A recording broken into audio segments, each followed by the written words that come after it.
Hey folks, how's it going? We managed to lose the FBI, and in the meantime we've got the Unite and Fight event sprung out on us. Before checking that out though, we got some unfinished business to take care of, namely the Balmy Breeze and the Foamy Deep side story. So we're going to quickly catch a couple of bonitos before moving on to the core of this video. Now, the side story itself isn't so hard. We got a couple of rare monsters during the story itself, but nothing really that challenging. This is probably the hardest fight of it all.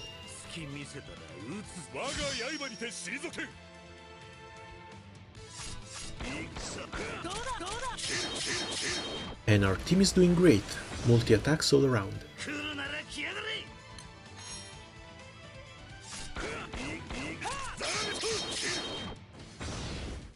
With his charge bar at around 50%, I want to delay him and see if I can manage to break him so that he doesn't use any special attacks.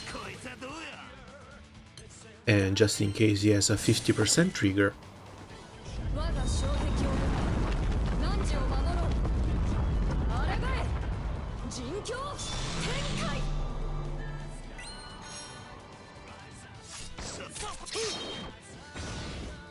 well, that was disappointing. But with MC up to 90% charge bar, we only need one more turn before being able to do a full chain burst. And thanks to Jin's multi-attack, we managed to break the boss and prevent him from using special attacks.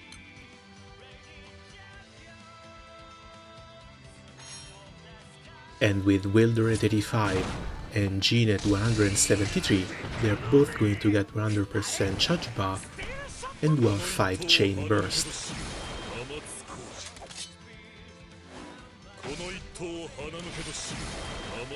I really like characters with 200% charge bars. And that is quite the perfect finish.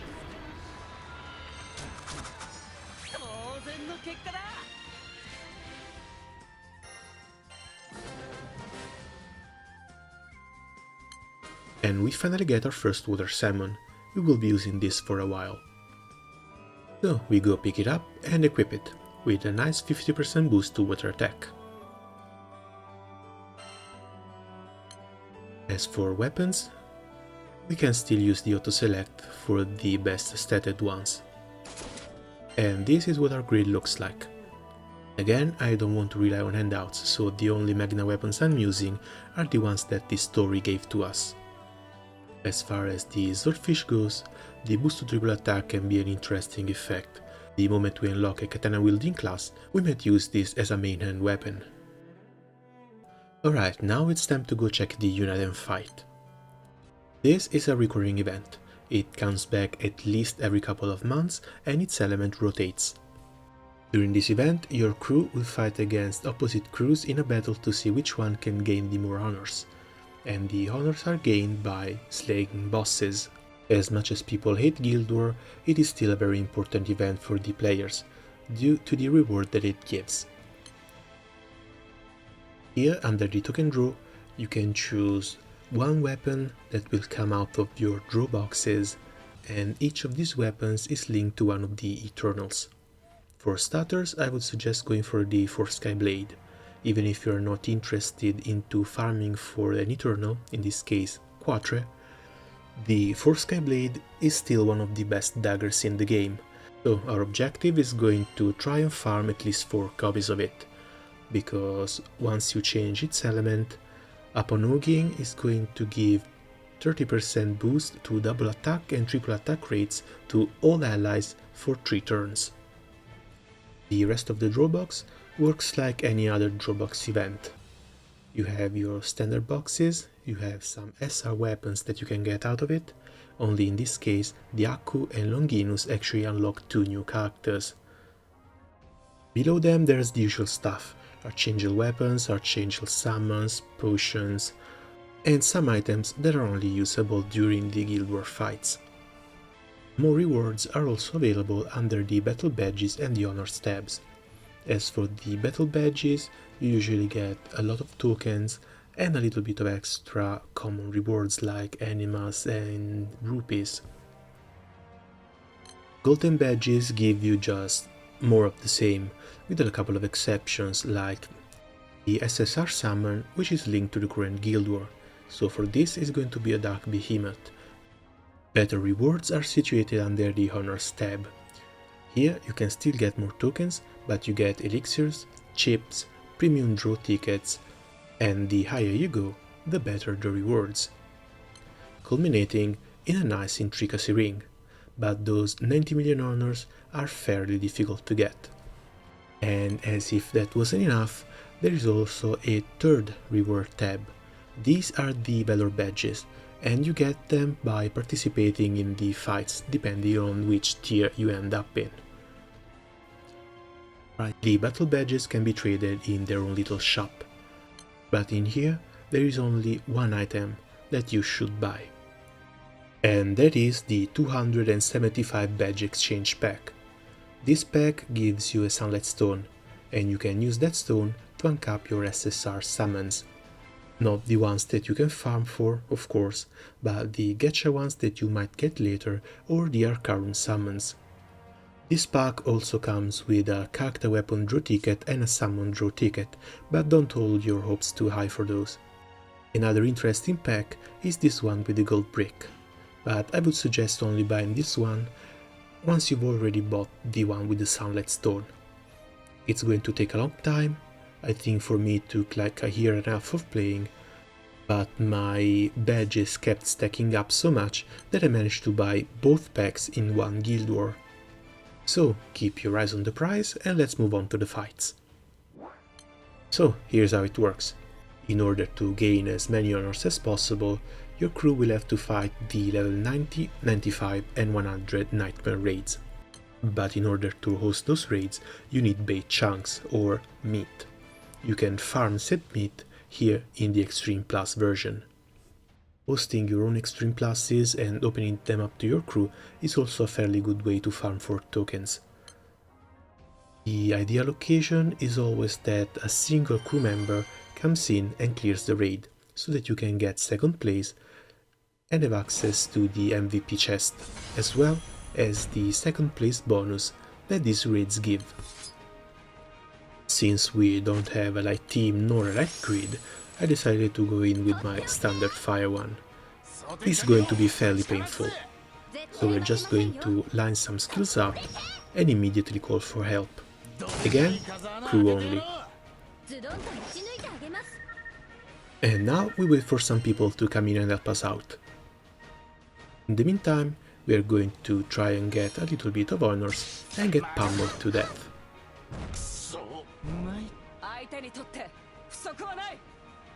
A couple of hours later, since the raid was starting to take a bit too long, I decided to open it up to everybody else. And it exploded.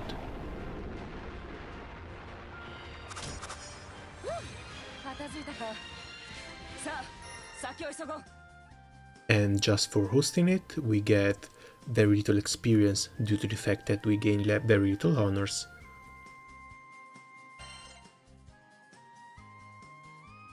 $44 tokens and 2000 extra honors, as well as an SR weapon, 1 bait chunk and 2 gold badges. Honestly could have been better, bait chunks can go up to 4 for a single raid, but still, we don't really have anything to complain about. As you can see, this event also has some solo battles, but these are honestly only useful for the 50 crystals that they give you the first time you clear them. The first two fights have been fairly easy. I haven't attempted the very hard version because the second one already took long enough, but as far as these and the raids go, you should try and complete all the ones you can in order to get more crystals out of them.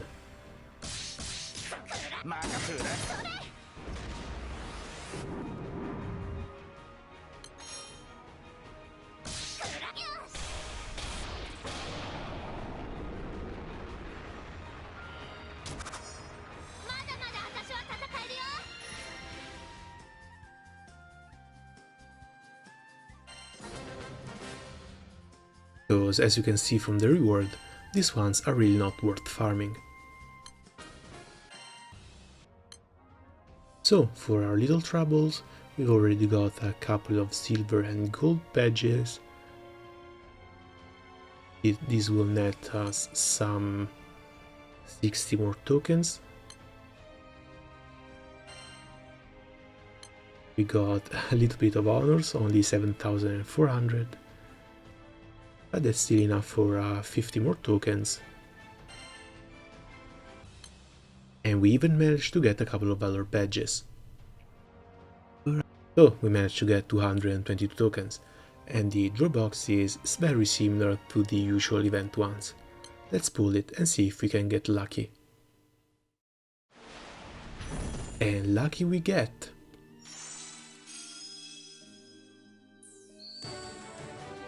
We got our main objective out of the first box. And with this, we also managed to pull our first light character.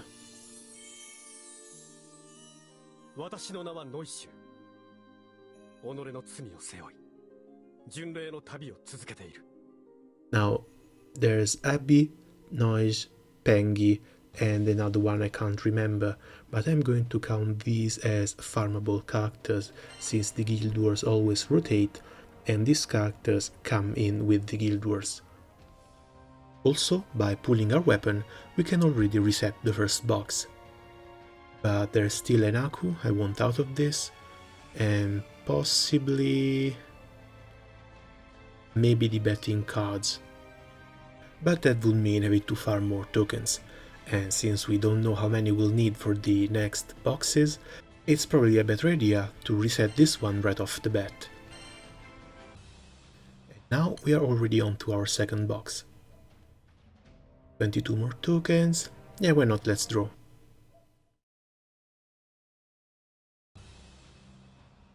And of course we got nothing this time, but it was expected.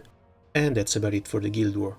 The only thing left to talk about is how to leech effectively, because sometimes your crew might be slacking, sometimes you might be up at a weird hour, so you can't always count on the help for your crew. In these cases, you go up in the raid window, and in here you decide whether you want to farm more meat to help your crew when the time comes, or more tokens to try and get your weapons faster. In the first days of the Guild War, I would suggest you try and farm as much meat as possible, and that means running the EX pluses. That is because the Nightmare 90 and Nightmare 95 don't actually give that many tokens, at least not when compared to the Nightmare 100. In the last 2 days of the Guild War, when the Nightmare 100 becomes available, that's when you want to go crazy. Other than that, just talk to your crew.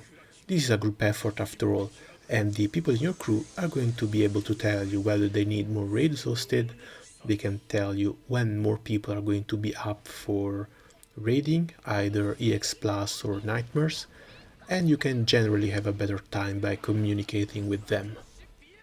The in-game chat isn't that nice of an option, but it can work. And for the time being, I believe that's all from me, at least for the Guild War stuff.